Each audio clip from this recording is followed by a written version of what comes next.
Thank you very much. Thank you. Thank you. I feel like I just scored a game-winning touchdown with that kind of applause.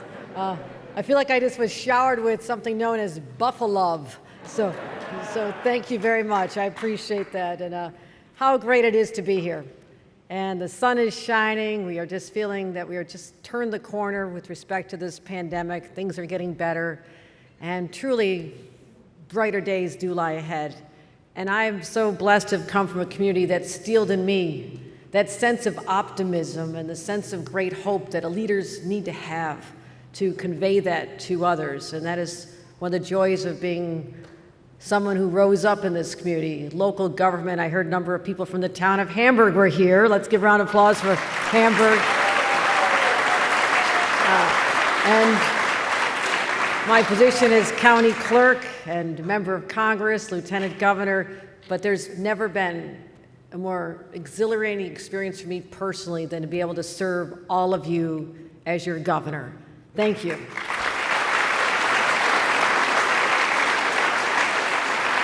And what I know about this community is this community elects the best leaders. It truly does. And I want to thank Mayor Byron Brown, who has been an ally of mine since he was a council member in the city of Buffalo and I was a Hamburg council member. And we worked together to cross that divide between urban issues and suburban issues. But he has been a fighter for this community for many, many years. And I want to thank him for his friendship. Let's give a round of applause to Mayor Byron Brown.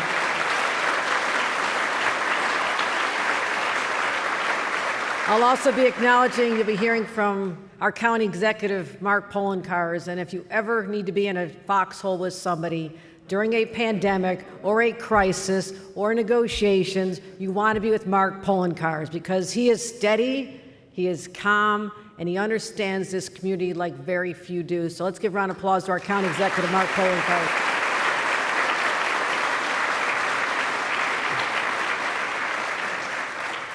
And to have a fighter like Brian Higgins for us in Washington, D.C., we are blessed to have him as well.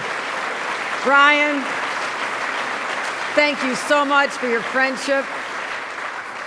Brian and I have a phrase we used a lot when we were getting knocked around a bit when we were in the minority in Congress and just kind of look at each other and say, happy warrior, right? Happy warrior, happy warrior. So Brian, thank you for your incredible leadership, fighting for this community every day, and I thank you for your deep friendship as well. So Brian Higgins. Also, I have great partners in state government, and I want to share the success of this budget with them because they are instrumental in getting this over the finish line.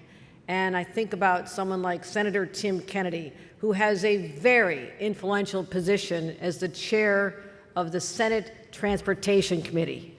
But his local knowledge and his passion for projects to lift up this region really came to bear in the final hours of our negotiations. So much of this success is a credit to Senator Tim Kennedy. I want to thank him personally for his leadership. And it sure doesn't hurt to have the majority leader of the New York State Assembly from Buffalo either. Crystal Peoples-Stokes could not be here with us, but what an amazing partner she was with me as well, and I want to thank her. Let's give a round of applause to Crystal Peoples-Stokes. Senator Sean Ryan could not be here today, but I also want to thank him for being such a great fighter, a ally, and strong voice for major projects, particularly infrastructure projects from this area as well. So Senator Sean Ryan could not be here. Member of Assembly John Rivera, we're in his district. I want to give him a huge shout out, as well as Assembly Member Karen McMahon, who has joined us here today. I want to thank them. These are incredible leaders, and I thank you as the electorate in this community for sending them back over and over to Albany. Let's also, the fact that we're in this magnificent facility. When you think of the Buffalo Philharmonic, Kleinhans, you also think of Joanne Falletta. And over 25 years of service, making us so proud globally to have someone like her as one of our own. Let's give a round of applause to Joanne Falletta, the music director of the Buffalo Philharmonic. And Dan Hart. And Dan Hart, who's also been through a lot during this pandemic, made sure he could bring back performances in person. I want to thank him for hosting us here today as well. So let's get started. Let's get started. There's so much good news. I hope you got a lot of time because this one's for you. Let's talk about the fact that we're in this incredible facility. This is an iconic Buffalo institution.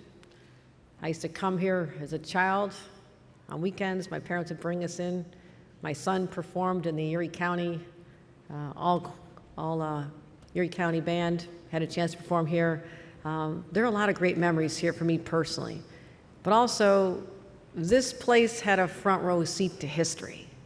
And many of us gathered here annually on Martin Luther King Day and talk about the fact that this is the place that Dr. King gave his Future of Integration speech following the riots in 1967, bringing hope to communities that had been so scarred and battled during the riots just a year before he was assassinated. It's also a place where Bobby Kennedy, I think he felt close to the strong Irish roots in this community. He came here and began his campaign for Senate back in 1964. So that's also part of the heritage of this place. This is where Bobby kicked things off. And so I want to talk about the history, but more importantly, let's talk about the future. Today is about the future and what we did just in the few short months I've been governor with my first budget that really, truly delivered for New Yorkers. And part of our history has been to build great things and to imagine great possibilities, but that is currently what we're doing as well.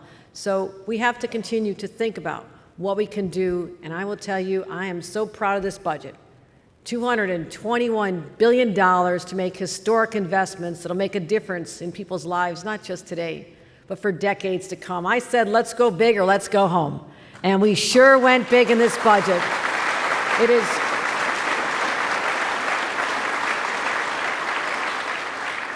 It's not just the scale of it, which touches every sector of people's lives, but also the sense of responsibility that I also brought to this process, steeled in the knowledge that I also have to be responsible for future generations as well.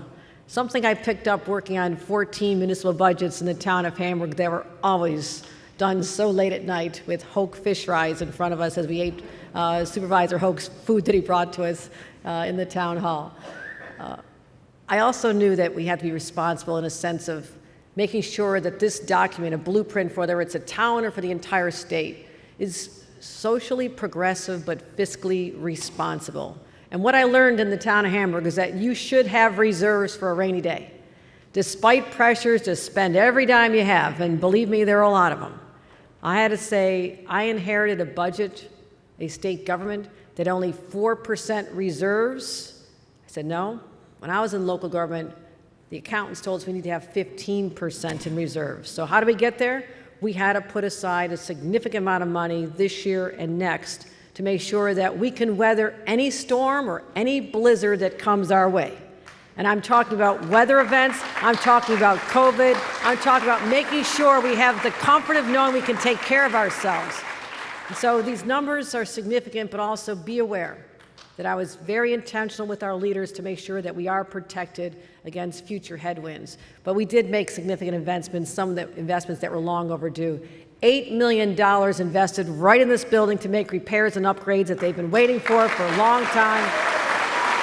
This is how we continue to showcase how beautiful this facility is. Also, Dave Swartz might be in the audience. Dave, are you out there? Dave Swartz.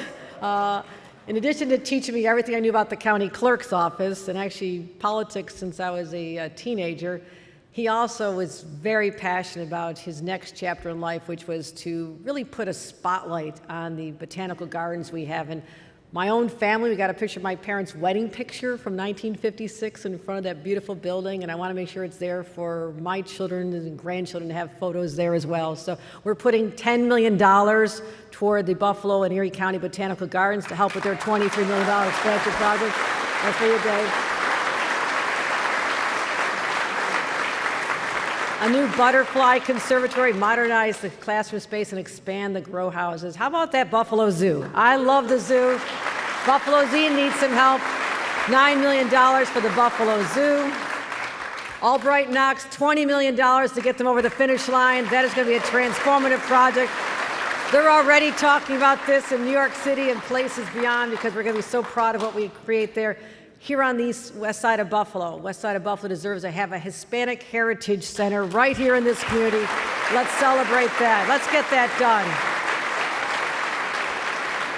Niagara Falls, agritourism sector. There's so many reasons to go to Niagara Falls, but let's expand them and even add more agritourism with all the wineries and the attractions up there in concert with the beautiful, magnificent waterfalls. So let's help Niagara Falls with their tourism sector as well as helping the Niagara Falls waterfront as well, $25 million, and support for small businesses all over as well. Now here's one you may have heard a little bit about. How about keeping the Buffalo Bills for 30 years?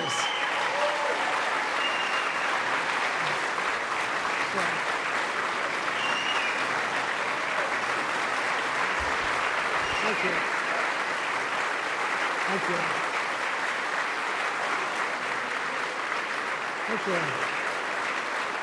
This is important. And I love the fact that this is the largest construction project in Western New York history with 10,000 union jobs. Let's hear it for the men and women of labor. We're going to keep building magnificent buildings.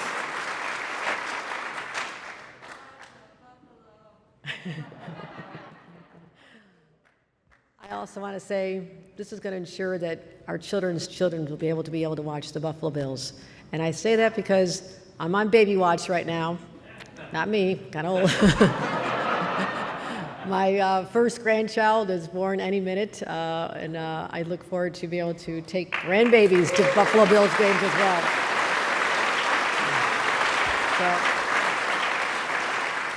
So we're not just investing in the places that Western New York is historically known for, Niagara Falls, the Botanical Gardens, the zoo, the Kleinhans, the Art Gallery, all those wonderful places.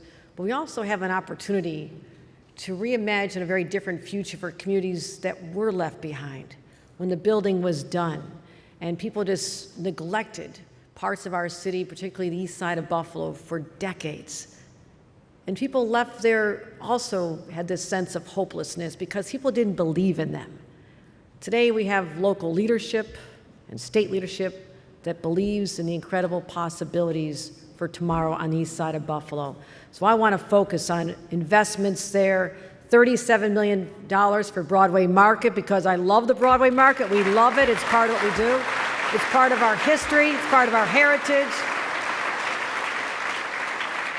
And I want the Broadway Market crowded on more days than just Easter, Holy Week and Holy Saturday when everybody shops there. It is a year-round attraction and it supports bringing food and energy to a neighborhood that has been long forgotten. Also, that central terminal, we're going to be talking about plans to bring that back to life because that is a magnificent building. It deserves to be brought back. Also, $30 million for the Michigan Street African American Heritage Corridor because we have great heritage to celebrate. My friend Hazel Dukes, the head of the New York State NAACP, was with me as we went to a wake service for one of Frank Messiah's daughters, Nikki, who lost her life recently. And it reminded me, the fact that she reminded me, I brag all over the state about how the origins of the NAACP were right here in Buffalo. So we can lay credit to that significant part of our history, but also let's celebrate so much more the musicians and the attractions and the inventors. And so we're going to be focusing on the heritage corridor for the African community. Also, our commercial districts and small businesses were hit so hard.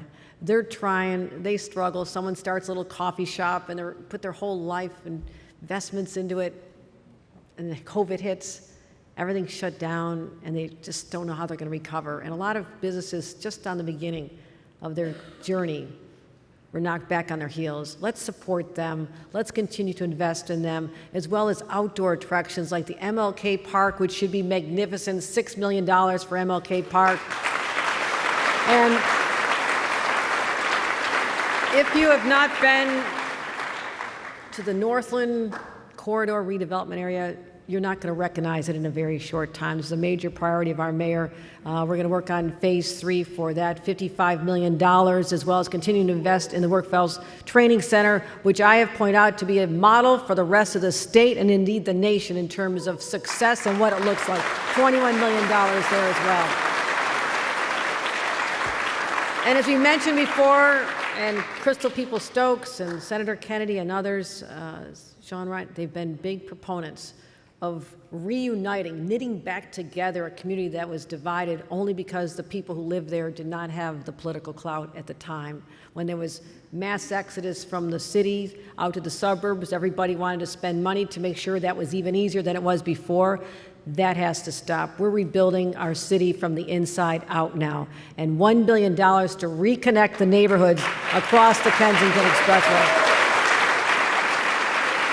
Thank you. Thank you. Thank you.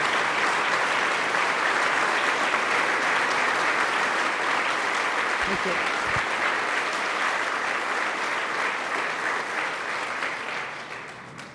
You know why we do that? Because it's the right thing to do.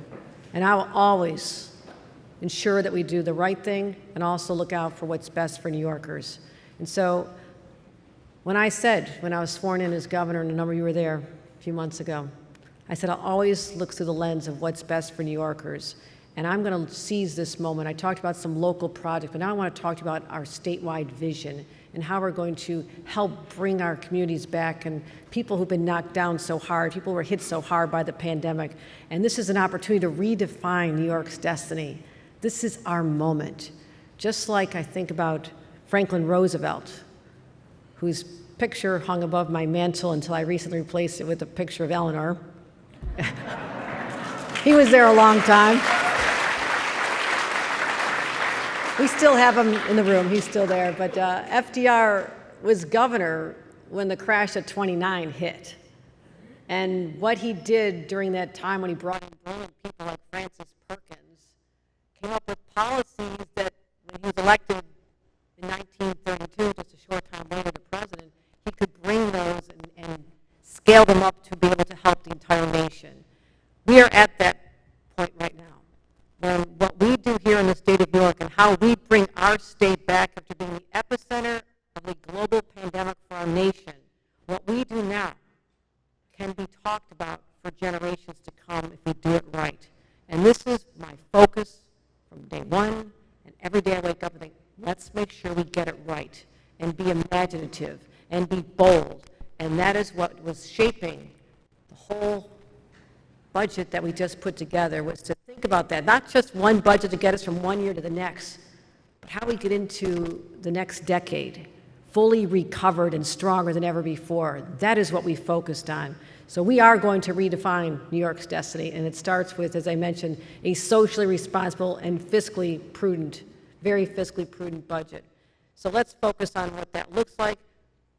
Let's help our residents, our homeowners, and our small businesses. 6.1 million New Yorkers will receive more money, including 350,000 Western New York taxpayers, through a number of initiatives. One is accelerating a middle-class tax cut. It wasn't supposed to go into effect for another 2 years. It said, not just pandemic, but now we're getting clobbered with inflation. No one saw this coming 2 years ago, 1 year ago, and now it has hit, and it's hitting our people hard. And they just feel like they can't get ahead. And it is so frustrating. Or small businesses who just can't believe that their small profits are being sucked up by the cost of having to fill up delivery trucks to deliver food to people. It's so frustrating. So we're going to put money back, and we accelerated that tax cut. It's going to help over 6.1 million New Yorkers, and we're going to make sure that we get that done as soon as possible, as well as homeowners. Let's give them a property tax rebate. Statewide, it's $2.2 billion in this one-time rebate for 2.5 million homeowners, and that's going to help over 283,000 Western New Yorkers here as well. So let's get money back in people's pockets.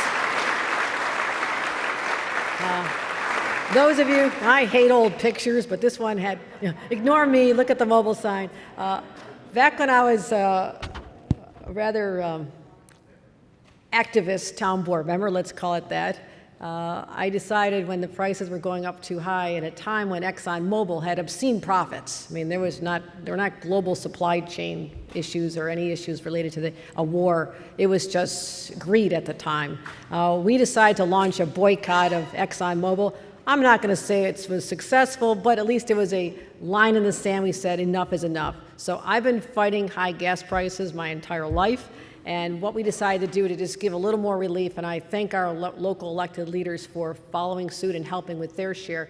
But in the state of New York, some other states, maybe 4 states, have stepped up to do something about their share of the cost at the pump. I think one state, Florida, said they're going to suspend their gas tax for the month of October. Not sure how that makes sense, but that's Florida. Go figure. Some states have suspended them a very short time around now, but we thought the price is going to go up, and it goes up every year at the beginning of summer. You have a different blend in the summertime, it costs more. Let's suspend the state share of the sales tax, 16 cents a gallon, beginning then, at the beginning of summer, and take it all the way through the year. So when people are planning, at least they can count that, and the local governments who step up as well combine, this will have a major impact. But that is $585 million in relief for families and businesses. Again, putting more money in the hands of our small businesses. So many of them had to have extraordinary expenses related to changing their physical environment or putting in different filtration systems. They had to spend a lot of money to get through the pandemic. Let's help them be made whole again with $250 million to help them as well. Also, I don't know if you're a fan of to-go drinks. I am. I had them delivered for Bill's birthday during the pandemic, and got us through a couple times, a little celebratory on his birthday. But to-go drinks, this is something the restaurant industry said, we did it during the pandemic. Can't we just keep this going? And I said yes, and our legislators responded yes. And this is something that we believe is just one way to help them. But also, I want you to know that we are going to be looking at all of the state liquor authority laws that have been in place since Prohibition. I think a few things have changed since Prohibition. It might be time to take another look at them. So we're going to bring industries together, have a thoughtful conversation. But I just wanted to give some relief right there as well. Also, when we think about our new era, how are we going to focus on lifting people out of their circumstances? And we know the key. The key is so simple, my friends. It is a high-quality education. And that is why we know that the role of a teacher is irreplaceable. Parents and teachers have been through much during this pandemic. The burden was very heavy on those trying to teach their kids. Sometimes you had a teacher, him or herself, teaching their students remotely, and at the other end of the dining room table, their own children are trying to learn as well. I mean, it was a recipe for disaster. I mean, there was no alternatives, but students lost too much. They suffered emotionally. A lot of kids are still not the same, and as a parent, it just breaks my heart that they struggle so many times on their own, and then you have this isolation, disconnect from resources and people who make them feel good and healthy again. That went on too long. And now that it's over, we have to start lifting them back up again, and that means significant investments in education. That's why we put $31.5 billion, the highest level of state funding ever.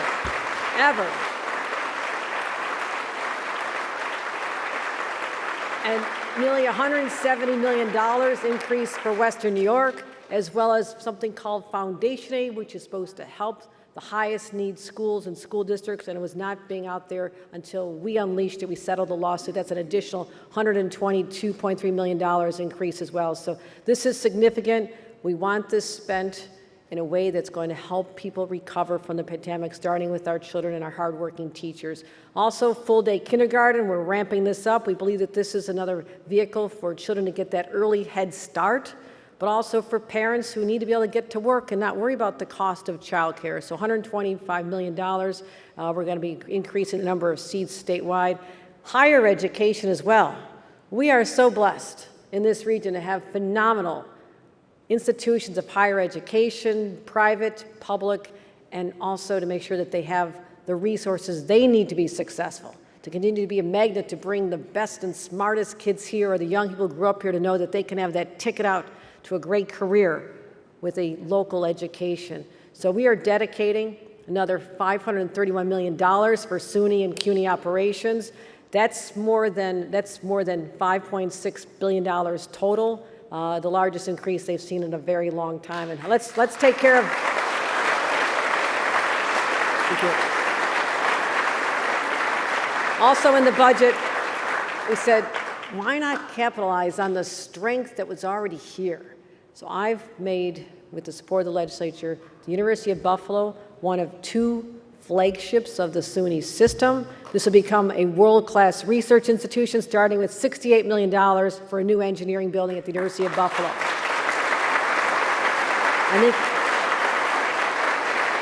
I think we have a few of the engineering students here today.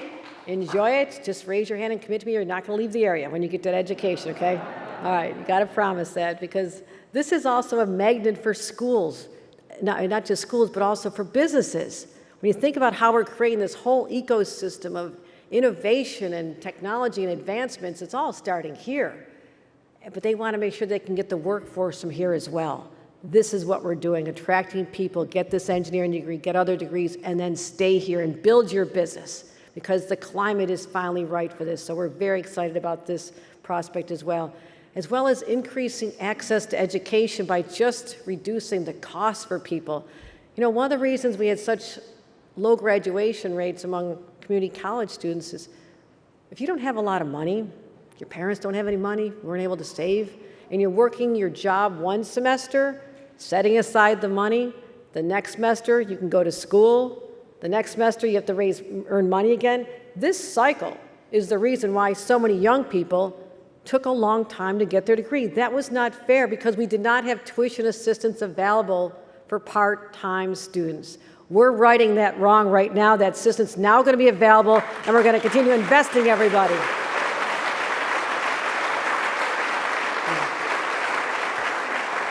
And another barrier is so many students, particularly our students who've been out for a little bit, want to go back and get that degree.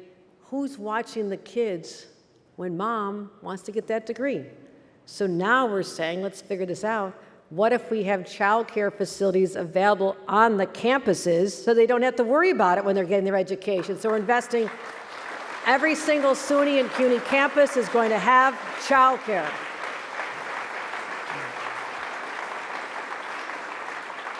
And for working parents, and again, it seems a long time ago when I had to leave a job I cherished with Senator Moynihan in Washington. I didn't have a family support system. I didn't have child care options. And so I know what that's about, that struggle that families have to go through. And we said, you know what, this is our opportunity. Let's invest in child care. Let's give parents a break. Let them not worry about their children and be able to afford it. So we're investing $7 billion over 4 years in child care. So they can get, that'll be child care available to over half the children in New York State, half the kids in New York State. And we're just getting started. Also, good education leads to good jobs. Where do you want to see those jobs created? I want to see them in our downtowns. I truly want to continue investing in downtowns. We've started, but there's more to do. So we're going to be spending $450 million, making that available to revitalize downtowns all over the state. Because I said with economic development, we have one goal. I want to make sure that we're the most pro-labor, but also the most pro-business state in the nation. And we can do that with targeted investments in our communities. That's why it's so important to me.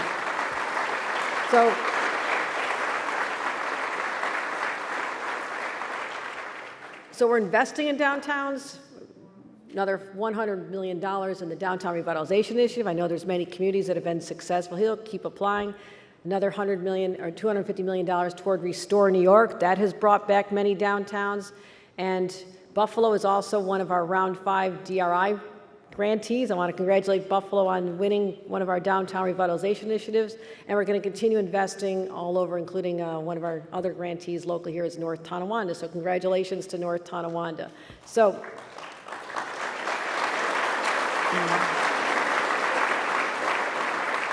one phenomenon which exists quite intensely in New York City and downstate communities like Long Island and Westchester and others, affordability. Now that situation, which we always are so proud, one thing we could always say, we got the lowest house prices in the state and many times the nation. But when a lot of people want to live in an area, all of a sudden that demand pushes prices up. So we have to continue investing in affordable housing for people, make sure that we have the ability for our workers to be able to live and work in the same community. And that means we have to have smart investments.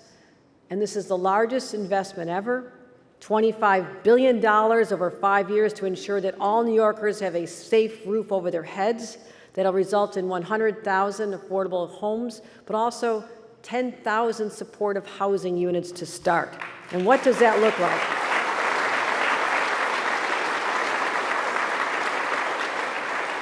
And I have seen the possibilities with supportive housing, whether it's housing for veterans who have PTSD, housing for LGBTQ seniors who don't have family to take care of them, individuals suffering from substance abuse who need extra support, people with mental health challenges. There are so many populations that are crying out for help, and I want to be there to help them. They deserve it. They deserve the dignity of a good home.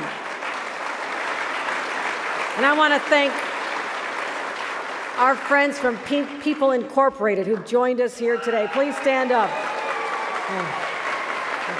They deserve a good home. They deserve support services. Let's give a round of applause for all of them. Thank you, my friends. Thank you, Kevin.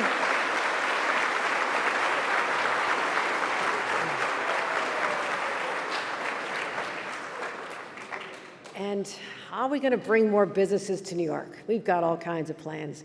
We're going to invest $200 million to make sure that we have the shovel-ready sites. There was a time when we didn't worry about this because nobody was looking here. I know this. I tried to develop projects in my hometown for a long time, and there just was not interest after we took the big hits when the major industries left. But we're in a very different place, my friends. People are looking at Western New York and upstate New York very differently now, with the low-cost power we have available and a very talented workforce.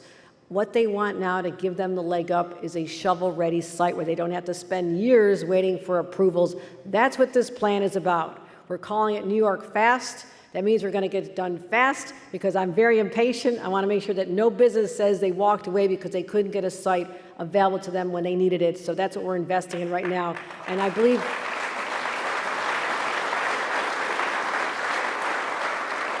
now, they mentioned the clean air, clean water. I've told this story often. I was just in New York City talking about my experiences growing up, born in Lackawanna.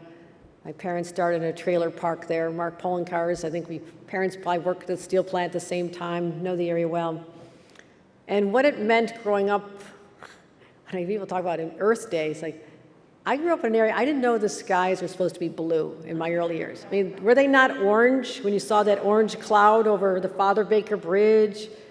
And then you thought that water's supposed to have all sorts of dead fish floating in our lake. And it's just like, that was normal, right? I mean, you did not know that you were in an area that was really an environmental disaster. So I said, I've been an environmentalist my whole life because I know how bad it can be if you don't protect the resources that God gave us. And for a long time, we did not. We did not protect them. But now we're going to continue investing in the future, protecting our water, our air, but also making sure that we are at the forefront of a clean energy revolution. This is how we transform not just our communities, but our climate for our children and their children as well. So this is going to take a lot of support.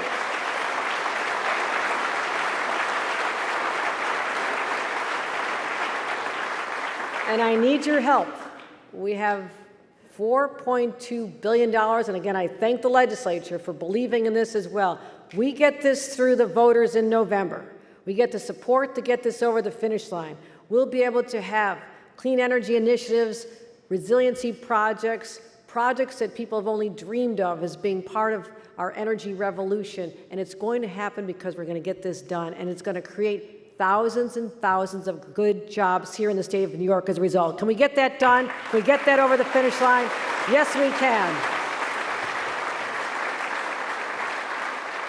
And I mentioned attracting employers here. Workforce development is everything. Now, I've asked for this for years. I think workforce development sounds kind of boring. No one quite knows what it means, right? If there's any marketing students out there, can you help me out with that one?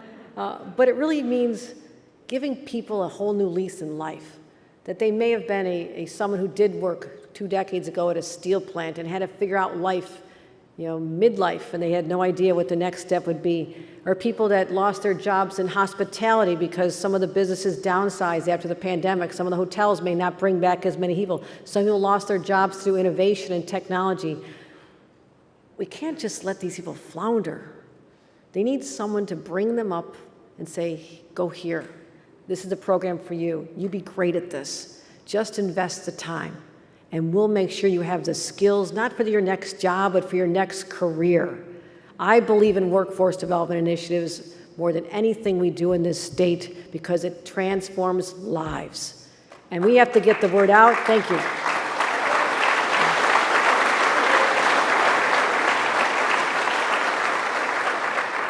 Let's invest. Let's continue to talk about Northland and how transformative that is, but also make it available in all kinds of energy sectors of our economy. So we're going to continue doing that. We're also going to keep leaning into our regional economic development councils, investing more money into them. And we're creating an office. Now, workforce development had been in the Department of Labor, which is very important to us, but I believe it should also be embedded in our economic development strategy, not in the Department of Labor. Embed a new Office of Economic and Workforce Development right in Empire State Development, and so they can have the strong partnerships with employers, because we don't know what skills an employer is going to need 2 to 5 years down the road until we ask them. You want to come here, you're thinking about coming here, you just started here, and you're going to grow. What skills do you want taught? And we'll teach them. That's how you marry the two together instead of us independently thinking we have all the answers in government, because we don't.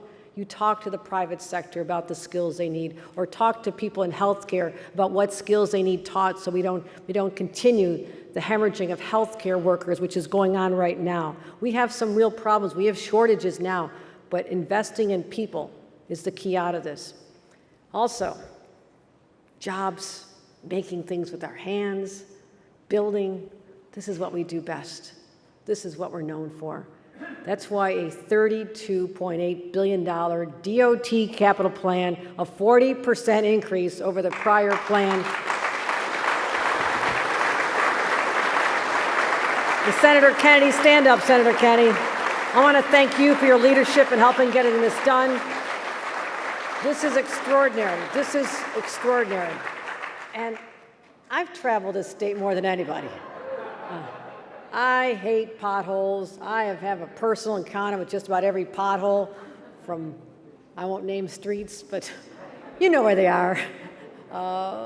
We're going to blast them. So, all right, first of all, if I do this, $1 billion to fill in the potholes and make sure you don't end up at the Firestone station with, repairing your tires, okay?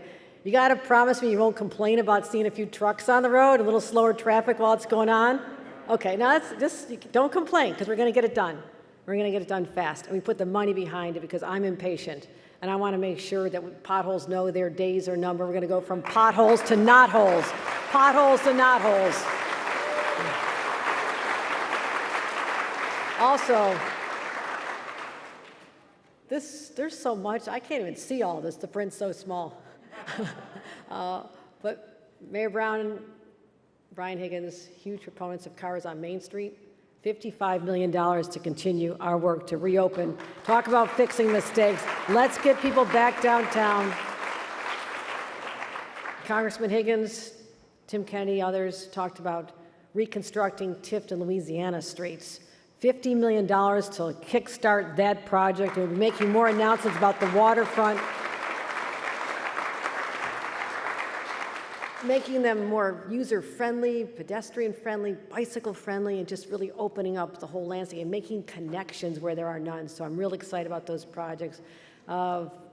Money for the bridges over Chautauqua Lake. I've been over those bridges many times. Let's rehabilitate those. Pavement renewal along Route 219. I know those potholes as well, too. Let's fix the intersection of 62 and 429 in Wheatfield. Money for the NFTA, 15% over last year, so let's invest in the NFTA now more than ever. With the price of gas going up, we're encouraging people to use public transportation. Also, $20 million to continue the progress toward the design of light rail expansion to Amherst. Let's connect the suburbs to the city. The old DL&W.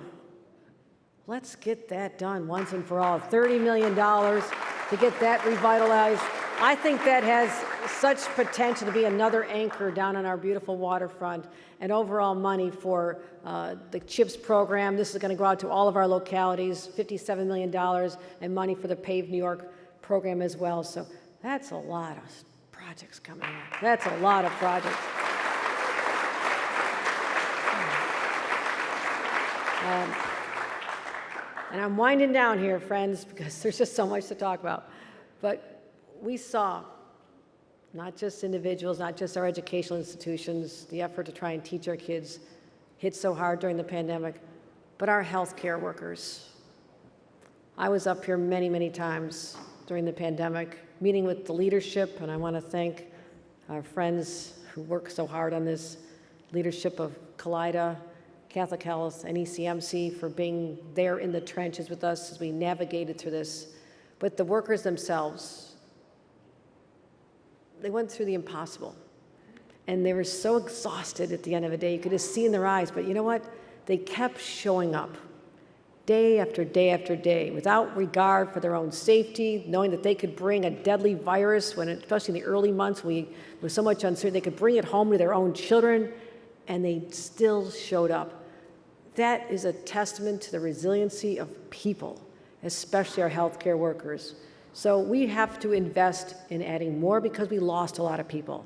A lot of people left for a variety of reasons. Some didn't survive the experience. We have to make sure that we do not leave our healthcare system crippled because of a shortage of workers. And I'm going to make sure that we have a 20% increase in healthcare workers over the next 5 years, starting with $20 billion. And let's help them. And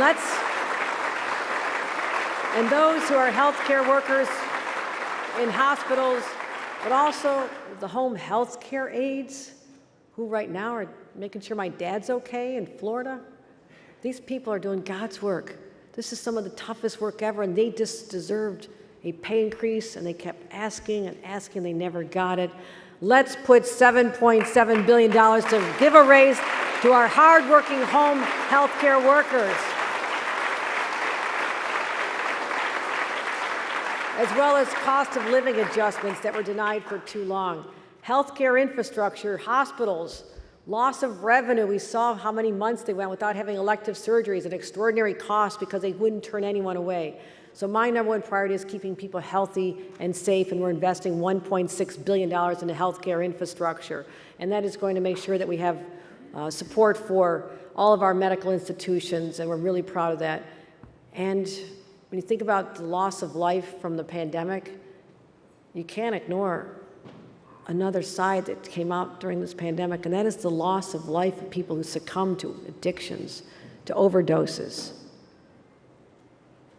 And this has affected just about every family, including my own. It is painful because you feel like if they only could have had help or supportive housing or someone who held their hand and gave them medication-assisted treatment, someone who believed in them, that he might not have succumbed. So we're investing right here in West New York an additional $31 million to support treatment recovery because we've already lost too many lives. No more. No more.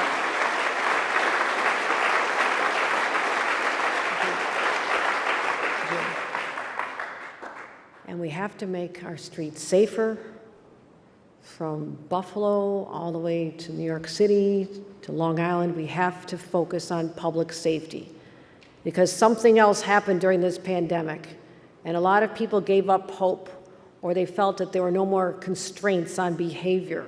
And we've seen an increase in crime all over the nation. This is not Western New York, this is not New York State, this is all over the nation. But instead of taking comfort in the fact that we're one of the largest big states, big cities, one of the best crime rates, how can there be a best crime rate? It's not a good crime rate until it starts going down. So let's start driving the crime rate down, not taking comfort that there's other places that are worse than us, because this is New York and we can do better. But we cannot compromise our values to protect individual rights. It's the foundation of our Constitution, and we're not going to do that. So our criminal justice system must be fair, but we also have to let people know that we will not be tolerating crime against individuals, hate crimes, which were not covered under the bail reform before. They now are. We made sure that there weren't scores and upwards of hundreds of cases thrown out of court because of technicalities, allowing people to walk who should not be back on the streets. We're investing intensely and our gun interdiction efforts as well, getting the guns off the street. We banned ghost guns. Why they're even manufactured in the first place. This should be a national law to eliminate ghost guns, make them disappear like a ghost. Get rid of the guns.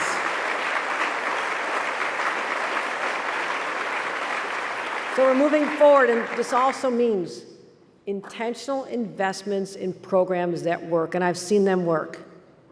You all know my husband's work. He brought down a lot of gangs as prosecutor of the Western District of New York. We're proud of that.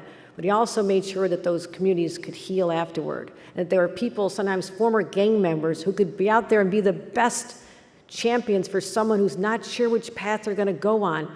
You grab these young people, you give them hope, you give them a summer job, you give them something to believe in. More than being a family with a gang, their family is the community. And they can hear that if we invest in programs, the SNUG programs, the violent interruption programs. I believe in these programs because they work. So this is what we're going to continue spending money on, $227 million for these programs, and I'm going to be making sure that we're tripling our investment in those programs, as well as Niagara Falls needs a little extra help right now.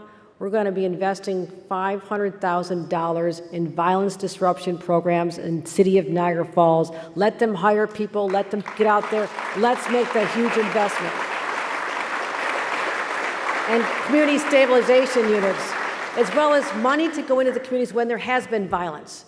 It doesn't just affect the individual perpetrators and victims, it affects their families, it affects their neighbors, it affects that overall sense of security that people should have. That's a basic right, not to have fear in your heart, or you're a small business owner who's tired of people walking in day after day after day without consequences, clearing the shelves. That has to stop, and it's going to stop. And we got thoughtful changes through our laws as part of the budget. It was not easy to accomplish, but it was the right thing to do, and we got it done.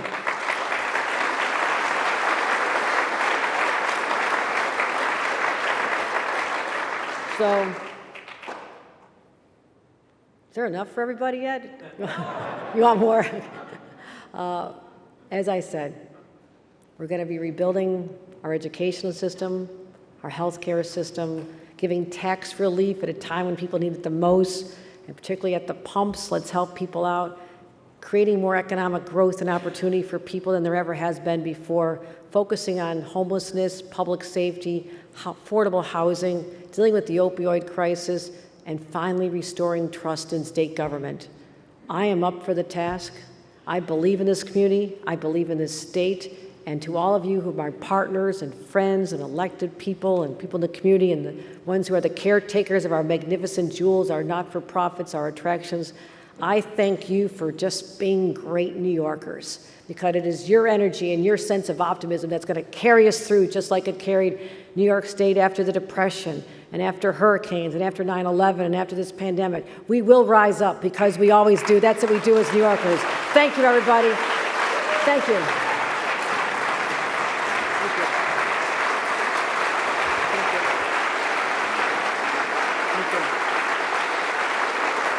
Thank you.